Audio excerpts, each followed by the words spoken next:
চলে আসলাম তোমাদের সঙ্গে আরেকটা নতুন ভিডিও নিয়ে। আজকে আমার বড় ছেলের জন্মদিন, তাই গ্রামের থেকে যাই একটু দুধ নিয়ে আসা হলো। সেই দুধ দিয়ে এখন আমার ছেলে আবার কি যেন বলে গুড়ির পায়েসটা ভালোবাসে।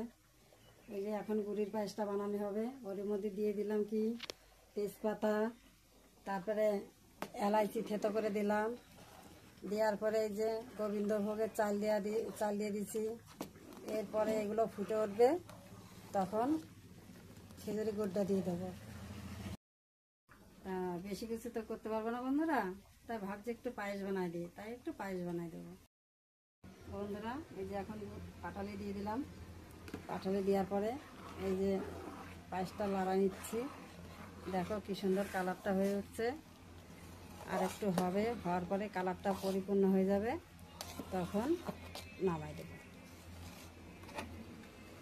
বন্ধুরা। এই যে আমার পায়েস তৈরি হয়ে গেছে।